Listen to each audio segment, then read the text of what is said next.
또 모든 열방들아 주를 찬양하며 모든 백성들아 저를 찬송하라 하였으며. 시편 117편 1절 말씀 찾아보시겠습니다. 너희 모든 나라들아 여호와를 찬양하며 너희 모든 백성들아 저를 칭송할지어다. 여기 보니까 모든 나라들아, 여기 모든 민족들아 하고 이렇게 번역을 할 수도 있어요. 너희 모든 민족들아, 너희 모든 나라들아, 너희 모든 백성들아. 여기에서도 이제 이방 나라들이, 그 이방인들이 우리 하나님께 나와서 우리 하나님을 갖다가 찬양을 하고 우리 하나님을 갖다가 칭송할 것이 이와 같이 예언되어 있는 것을 갖다가 볼 수가 있습니다. 지금 바울이 이 말씀을 인용을 해서, 야, 이렇게 이방인들이 우리 하나님께로 돌아와서 우리 하나님을 찬양하고 우리 하나님을 높일 것이 뭐 한두 군데 이렇게 예언되어 있는지 아냐? 너네들 눈 있으면 봐봐. 이방인들 왜 무시하고 멸시를 하냐? 뭐 할례를 안 받았다고? 아니야. 예수 그리스도 보혈의 공로를 믿음으로 법적으로 예수 그리스도와 하나가 되어서 이미 할례를 받은 자들이라고 할 수, 그 할례 가운데 참여한 자들이라고 할 수가 있어. 그래서 무시하고 멸시하지 말라고 지금 얘기를 하고 있어요. 자, 그러면서 또 거기만 있는 게 아니야. 또 이사야가 가로되, 저쪽 한번 찾아보겠습니다. 이사야서 11장 10절. 그날에 이새의 뿌리에서 한 싹이 나서 만민의 기호로 설 것이요 열방이 그에게로 돌아오리니 그 거한 곳이 영화로우리라. 여기 지금 그날에 하고 있어요. 근데 저쪽 그 바로 앞에 이제 이사야서 11장 1절도 한번 봅시다. 여기 보니까 이새의 줄기에서 한 싹이 나며 그 뿌리에서 한 가지가 나서 결실할 것이요. 이게 지금 이사야 선지자가 장차 이 땅 가운데 오시는 그 메시아에 대해서 이렇게 예언하고 있는 그런 본문입니다. 근데 이 이사야 선지자는 정말로 우리 예수 그리스도에 대해서 너무 적나라하게 예언하고 있는 것을 볼 수가 있어요. 이 책이 언제 써졌어요? 이 책이 BC 700여 년경, 그러니까 740여 년경에서 대략 사내립의 침입이 있었던 BC가 701년경이니까 바로 그 어간에 쓰여진 책이에요. 우리 예수님께서 이 땅 가운데 오시기 약 700여 년도 더 전에 쓰여진 책이 이사야서라고 할 수가 있습니다. 그런데 이 이사야서에서 보건대, 이 이사야서가 마치 700여 년 뒤에 자기 뒤에 오신 그 예수님을 뒤쫓아다니면서 뭐 기록이라도 한 듯이 우리 예수님의 그 행적들에 대해서 아주 적나라하게 이렇게 기록되어 있는 것을 볼 수가 있습니다. 그래서 이 이사야서라는 책은 이제 구약 성경 속의 복음서라고 그렇게 불려요. 신약의 복음서가 뭐예요? 우리 예수님께서 이 땅 가운데 오셔서 행하셨던 일들을 갖다가 기록한 책이 마태, 마가, 누가, 요한복음, 이 네 권을 갖다가 이제 복음서라고 주로 이렇게 부르잖아요. 근데 이 이사야서도 그에 못지않게 우리 예수님의 행적들에 대해서 아주 적나라하게 이렇게 기록을 하고 있는 것을 볼 수가 있습니다.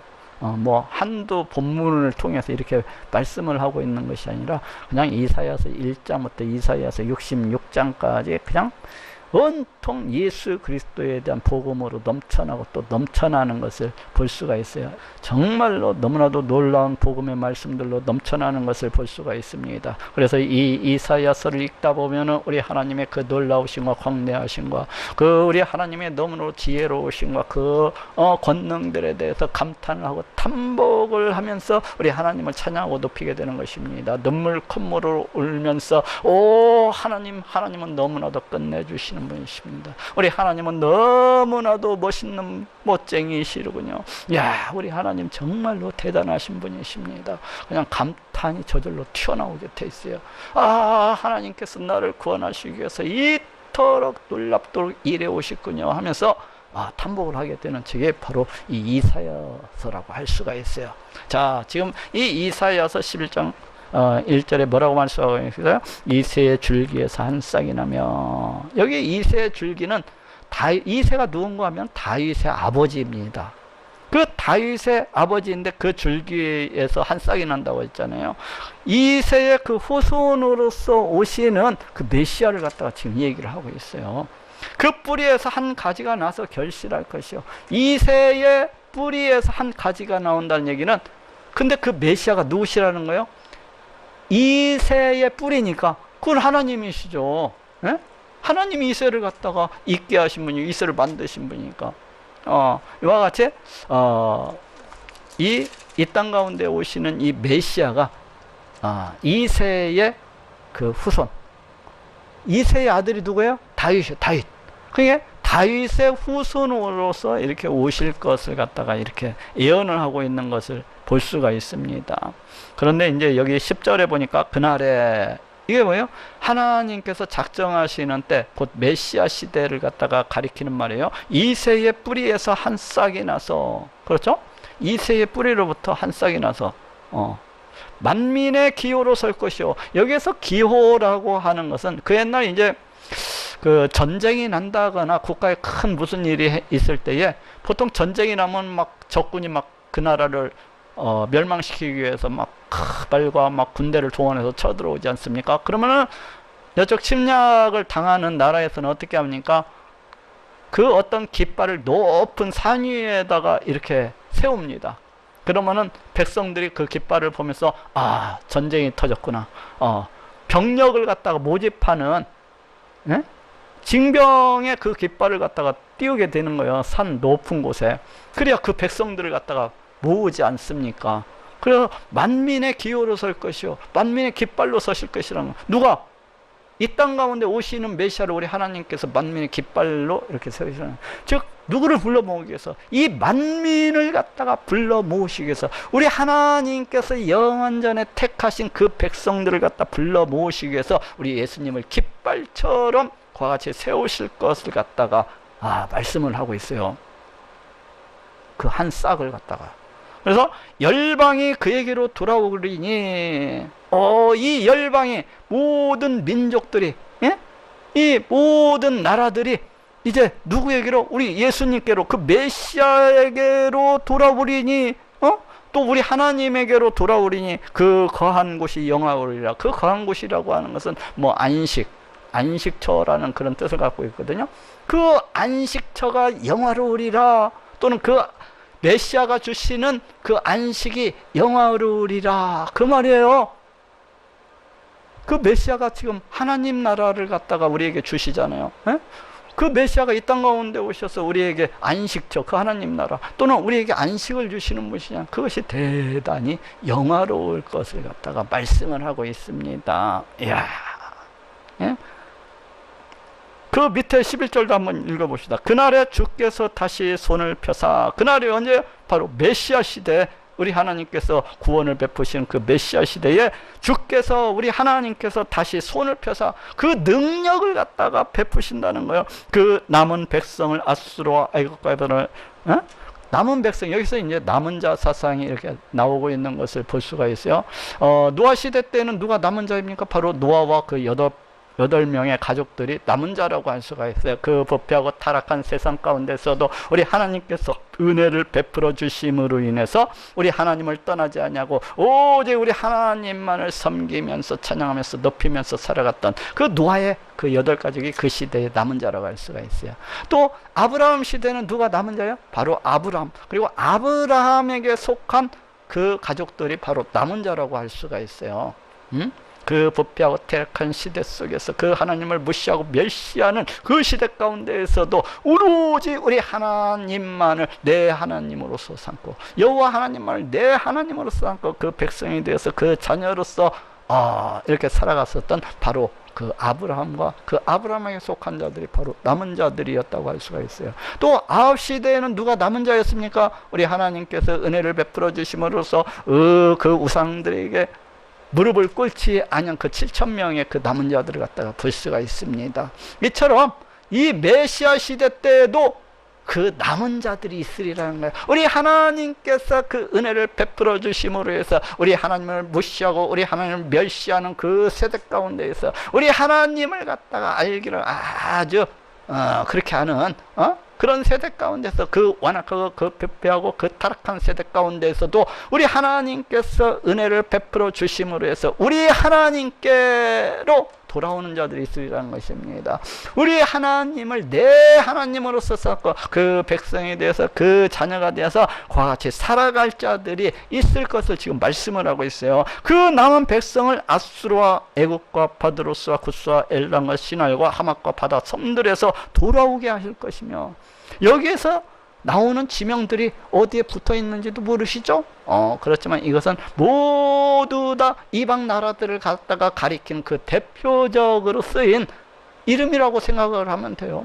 이 세상 열방 가운데에서 우리 하나님께서 은혜를 주셔서 그 능력을 베푸심으로 해서 그 남은 자들이 메시아 시대에 돌아오게 되리라고 지금 말씀을 하고 있습니다. 누가 들어요? 열방이 이방인들이 그 메시아 시대가 되면 우리 하나님께서 세우시는 그 깃발, 바로 그 예수 그리스도를 갖다가 보고서 이제 돌아오게 되리라는 것입니다. 예? 지금 이제 본문으로 돌아옵시다. 지금 바울이 계속해서 하는 이야기가 무엇입니까? 야, 너네 유다인들, 이방인들이라고 그렇게 손가락질하고 무시하고 멸시하지만 너네만 구원받기로 한 것이 아니야. 여기 너네 눈 있으면 다 봐봐 하면서 지금 말씀을 하고 있는 거예요. 그런데 지금 여기 이사야서를 갖다 이 바울이 인용하는 데 있어서 열방이 그에게 소망을 두리라 하고 앞에서 우리가 봤던 그 본문 구절 속에서는 이것이 안 나오고 있어요. 근데 왜 이렇게 얘기를 하는 거니? 이 바울은 종종 하나님 말씀을 인용하는 데 있어서 그 자신 나름대로 이렇게 번역을 해서 해석을 해서 이와 같이 인용을 하고 있는 경우를 갖다 종종 볼 수가 있습니다. 지금 여기에서도 많은 열방이 그에게 소망을 두리라. 열방이 예? 이방인들이 우리 하나님께 소망을 드리라는 거예요. 언제? 메시아 시대, 바로 오늘날의 시대에 이와 같이 말씀을 하고 있다는 거예요. 어떠한 소망입니까? 소망의 하나님이 13절을 보니까 소망의 하나님이 어떠한 소망이에요? 이 성경에서 이야기하고 있는 소망이라고 하는 것은 대체로 크게 두 가지로 이야기하고 있는 것을 볼 수가 있어요. 첫째는 우리네 인생들이 이 땅을 살아가면서 우리 하나님께 소망을 둬야 될 것을 말씀을 하고 있습니다. 세상에 많은 사람들은 이 세상 것들에다가 소망을 두고서 살아갑니다. 자기 남편, 아니면 자기 자녀, 아니면 세상 물질, 아니면 자기 부모, 아니면 자기의 어떤 능력, 아니면 어떤 자신의 어떤 지혜, 자신의 직장, 이런 것들에다가 이렇게 소망을 두고서 살아가요. 그런데 성경에서는 오직 우리 하나님을 소망을 삼고서 살아가야 될 것을 말씀하고 있습니다. 왜 그렇습니까? 이 세상, 이 온 우주 만물이 우리 하나님의 다스리심과 통치하신 가운데 있기 때문에 내가 돈을 버는 것도, 내가 그 어떤 직장에 들어가는 것도 다 누구한테 속해 있는 거예요? 우리 하나님의 손바닥 안에 있는 거예요. 우리 하나님의 손바닥 안에 있는 거. 내 건강, 내 질병, 이것이 다 어디에 속해 있는, 우리 하나님의 그 주권적 다스리신 그 통치하심 속에 있는 것입니다. 우리 하나님께서 허락하시면은 있는 것이, 우리 하나님께서 허락하시지 아니하면 없는 거예요. 그렇기 때문에 우리가 이 땅 가운데 살아가면서 수많은 고난과 환난과 어려움과 역경 가운데서 이와 같이 살아가는 것을 봅니다. 또한 수많은 다툼과 이와 같은 가운데에서 무시와 멸시 속에서 살아가는 것을 갖다가 볼 수가 있어요. 이런 모든 것들이 다 누구에게 달려있다는 겁니까? 바로 우리 하나님께 달려있다는 거예요.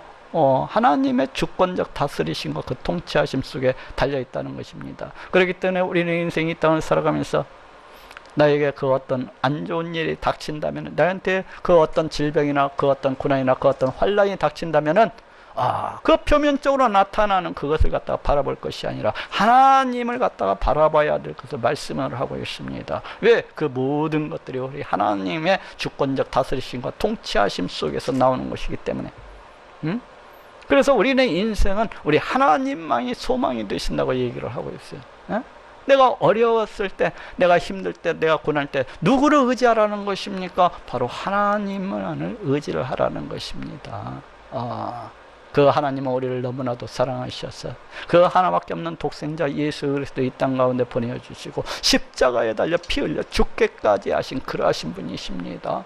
그 하나님은 나를 너무나도 사랑하셔서 그럴 뿐만 아니라 나한테 성령을 보내주시고 늘 나와 함께하고 계신 그러신, 나를 성전 삼으시고 늘 함께하고 계시는 분이에요. 나를 얼마나 사랑하시고 또 사랑하시면 나와 영원히 함께 하시기 위해서 성령을 보내주셔서 우리를 갖다 성전 삼으시고 함께하고 계시고, 그렇기 때문에 우리의 소망이 누가 될 수가 있습니까? 우리 하나님만이 소망이 됐어요. 성경 끊임없이 우리 하나님만을 소망으로서 삼고 살아가야 될 것을 말씀을 하고 있습니다. 그리고 또 하나의 소망이라고 하면은 이 구원의 소망, 천국의 소망을 갖다가 가져야 될 것을 말씀하고 있어요.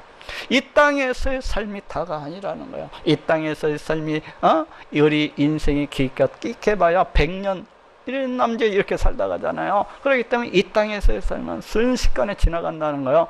그래서 이 인생이 이 땅에다가 소망을 두고서 살아갈 것이 아니라 저 영원한 천국에 소망을 두고서 살아가야 될 것을 말씀을 하고 있습니다. 그래서 성경은 끊임없이 우리가 저 천국에 소망을 두고서 그렇게 살아가야 된다고 그렇게 얘기를 하고 있어요. 근데 이 천국을 갖다가 우리에게 주시는 분이 누구십니까? 바로 우리 하나님이세요. 우리 하나님께서 우리를 구원하시기 위해서 그 하나밖에 없는 독생자 예수 그리스도를 이 땅 가운데 보내주시고 십자가에 달려 피 흘려 죽게 하신 것입니다. 그래서 그를 믿는 자마다 값없이 의롭다 하시고 하나님의 백성 삼아주시고 하나님의 자녀 삼아주셔서 천국으로 갖다 인도해 주시는 거예요. 이 소망을 갖다가 주시는 분이 바로 우리 하나님이십니다. 그래서 열방이 그에게 소망을 드리라. 모든 인생들이 우리 하나님께 소망을 두게 될 것을 말씀을 하고 있습니다. 언제요? 이 땅 가운데 우리 하나님께서 보내신 메시아, 이 메시아 시대에, 우리 예수님의 시대에 모든 열방이 하나님께로 돌아서 하나님께 소망을 두게 될 것을 갖다가 이렇게 얘기를 하고 있습니다. 그 소망의 하나님이 모든 기쁨과 평강을 믿음 안에서 너희에게 충만케 하사 모든 기쁨과 평강을, 이 예수 그리스도 보혈의 공로를 믿는 자들은 법적으로 예수 그리스도와 하나가 돼서 법적으로 예수 그리스도와 연합을 하게 돼서 예수 그리스도 안에 속하게 됩니다. 이 이야기는 예수 그리스도 안에 있는 그 모든 것들을 누리고 참여하게 되는 것이라고 할 수가 있어요. 이 예수 그리스도 안에 있는 것이 무엇입니까? 바로 평강이요, 안식이요, 기쁨이요, 즐거움이요, 거룩함이요, 신령함이요, 썩지 않음이요, 영생이요, 부활이요, 이런 것들이라고 할 수가 있잖아요. 근데 모든 기쁨, 왜 이 예수 그리스도 안에 있는 이런 기쁨, 왜 기뻐하는 거예요? 인생에 그 소망의 하나님을 인하여서 기뻐할 수밖에 없는 겁니다. 그 구원의 소망을 인하여서 기뻐할 수밖에 없는 거예요. 내 모든 고난, 내 모든 환난, 내 모든 어려움, 이것들을 갖다가 해결해 주시는 분이, 이걸 갖다가 구원해 주시는 분이 누구십니까? 바로 우리 하나님이시기 때문에 기뻐할 수밖에 없는 겁니다. 하나님 안에 있는 자는 기뻐할 수밖에 없는 거예요. 또 하나님 안에 있는 자는 평강을 누릴 수밖에 없는 것입니다. 이 세상을 따른 모든 인간은 어떻게 살아갑니까? 끊임없는 염려와 근심과 걱정과 두려움과 불안과 공포와 이런 가운데서 살아가잖아요. 끊임없는 염려와 근심과 걱정과 불안과 공포 가운데서. 그런데 왜 하나님 안에 있는 자들은 평강을 누릴 수가 있는 것입니까? 우리가 하나님 안에 있기 때문에 평강을 누릴 수 있는 거예요. 하나님께서 나를 너무나도 사랑하셔서 나를 성전 삼으시고 늘 나와 함께 하셔서 나를 갖다가 지켜주시고 보호해 주시고 나한테 나의 필요를 갖다가 다 공급을 해 주시고 내 모든 기도를 갖다가 들어주시고 응답을 해 주시기 때문에 그 하나님을 의지해서 살아가는 자는 기뻐하고 평강이 넘쳐날 수밖에 없는 것입니다. 그래서 하박국 선지자가 그랬잖아. 외양간에 송아지가 없어도 감람나무에 열매가 없어도 나는 여호와만을 인하여 기뻐하고 즐거워하리라 그러잖아요. 왜 그래요? 하나님이 우리 인생의 모든 것이기 때문에 하나님이 그 하나님을 갖다가 의지하면서 그 하나님 안에서 살아가는 자는 평강할 수밖에 없는 겁니다. 목사님, 저는 하나님을 갖다가 믿는데, 하나님이 내 안에 계신 것을 믿는데 왜 그렇게 맨날 불안하고 두렵죠? 그건 진짜로 믿지 않기 때문에 그래요.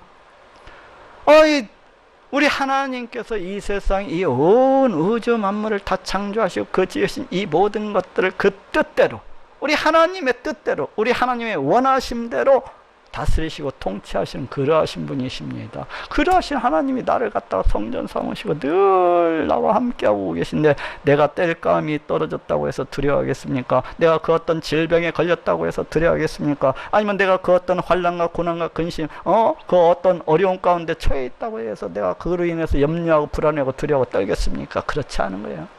내 생명의 주관자가 되시는 우리 하나님께서 나를 갖다가 지켜주시고 보호해 주실 것이기 때문에, 또 그렇지 아니할지라도 내가 그 하나님의 다스리심과 통치하심 가운데 있기 때문에 늘 평안할 수밖에 없는 것입니다. 통장에 비록 돈이 없을지라도 평강을, 그래서 믿음 안에서 너희에게 충만케 하사, 어떤 믿음이라는 거, 이게 우리 하나님의 존재를 갖다가 믿는 것입니다. 그 하나님께서 참으로 살아계시고 역사하셔서 이 세상 이 온 우주 만물을 다 창조하시고 그 지으신 이 모든 것들을 다스리시고 통치하신 그런 분이시라는 것을 믿는 거예요. 그리고 그 하나님께서 영원히 죄로 인해서 죽을 수밖에 없는 우리 인생을 구원하시기 위해서 그 하나밖에 없는 독생자 예수 그리스도를 보내주셨다는 것을 믿는 것입니다. 그리고 그 예수님께서 장사한 지 3일 만에 부활하시고 승천하셔서 지금도 살아계시고 역사하시는 성자 하나님이시라는 것을 믿는 거예요. 그 성자 하나님이 그 약속하신 대로 우리 가운데 성령을 보내주시고 지금도 우리와 함께하고 계시다는 것을 믿는 것입니다. 그래서 소망의 하나님의 모든 기쁨과 평강을 믿음 안에서 너희에게 충만케 하사, 어떤 세상적인 것으로 해서 너희에게 그 어떤 기쁨과 평강이 갖다가 넘치게 그렇게 하는 게 아니라 그 믿음 안에서 너희에게 충만케 해주시기를 갖다가 바란다는 거예요. 성령의 능력으로 소망이 넘치게 하시기를 원하노라. 이것이 무엇으로 인해서 이 기쁨과 이 평강과 이 우리 하나님께 향한 이 소망, 이 구원의 소망, 우리 하나님께 대한 이 소망이 어디로부터 나온다는 겁니까? 바로 성령의 능력으로. 참으로 이러한 소망이 없는 자들은, 하나님께서 내 하나님이라는 그런 소망이 없는 자들은, 우리 하나님께서 나를 성전 삼으시고 나를 늘 함께하고 계심으로 내가 그 안에 있다는 이러한 소망이 없는 자, 또 내가 구원이 없는 사람들은 어떻게 해야 돼요? 성령 하나님께 간구하고 또 간구해야 됩니다. 하나님, 나에게도 불과 같은 믿음을 허락해 주시옵소서. 하나님, 나에게도 반석과 같은 믿음을 허락해 주시옵소서. 결코 흔들리지 아니하는 그 믿음을 허락해 주시옵소서. 우리 하나님이 비록 내 눈에 보이시지 아니하시지만은 우리 하나님께서 분명히 살아계시고 역사하시는 그 하나님이시라는 것을 믿을 수 있도록 하나님, 나에게도 그 믿음을 허락해 주시옵소서. 우리 하나님께서 영원히 죽을 수밖에 없는 나를 구원하시기 위해서 그 하나밖에 없는 독생자 예수 그리스도 이 땅 가운데 보내주셔서 십자가에 달려 피 흘려 죽게 하심으로 내 모든 죄를 갖다가 다 씻어 주셨다는 것을 나로 하여금 믿을 수 있도록 하나님, 나에게도 믿음을 허락해 주시옵소서. 우리 하나님의 말씀을 들을 때 깨달을 수 있도록, 알 수 있도록, 그래서 믿을 수 있도록 이 불쌍한 종에게도 은혜를 허락해 주옵소서 하면서 간구를 해야 됩니다. 간구를 해야 돼요. 울면서 눈물 콧물을 흘리면서 자기 가슴을 척하면서 간구를 해야 돼요. 하나님, 나에게도 은혜를 허락해 주시옵소서. 차라리 은혜를 허락해 주시지 아니할 것 같으면 이 생명을 갖다가 거두어 주시옵소서 하면서 은혜를 갖다가 구해야 돼요. 그래서 우리 하나님께로부터 오는 그 성령으로 갖다가 우리 심령 가운데서 넘쳐나고 또 넘쳐나야 되는 것입니다. 우리의 심령이 우리 하나님으로서 넘쳐나고 우리의 심령이 저 천국으로서 넘쳐나고 또 넘쳐나는 거야. 넘쳐나야 되는 거예요. 그런데 어떤 사람들은 교회를 다닌다 하면서도 우리 하나님으로서 별로 안 넘쳐나는 그런 사람들이 있더라고요. 교회를 다닌다고 하면서도 저 천국으로서 넘쳐나야 되는데 천국으로서 넘쳐나지 않는 사람들이 있어요. 아직 그 심령에 썩고 추악한 모든 것들로 넘쳐나는 사람들, 자신의 욕심과 자신의 그 탐욕과 이러한 것들로 그 속에서 막 썩은 물이 솟구쳐나듯이 그렇게 넘쳐나는 그런 사람들이 참으로 있어요. 그리고 온통 이 세상 것에다가 그냥 목숨을 걸고서 이 세상으로 그냥 넘쳐나고 넘쳐나는 이런 참으로 불쌍한 사람들이에요. 그런 사람들은 지금 어떻게 하라는 것입니까? 우리 성령 하나님께 간구하고 의지를 하라는 것입니다. 부르짖으라는 거예요. 그렇게 해서 우리네 인생이 우리 하나님으로 넘쳐날 수 있도록, 그래서 우리네 인생이 우리 하나님께서 주시는 그 기쁨과 그 평강으로서 넘쳐날 수 있도록, 저 천국으로 넘쳐날 수 있도록 그와 같이 하라는 것입니다.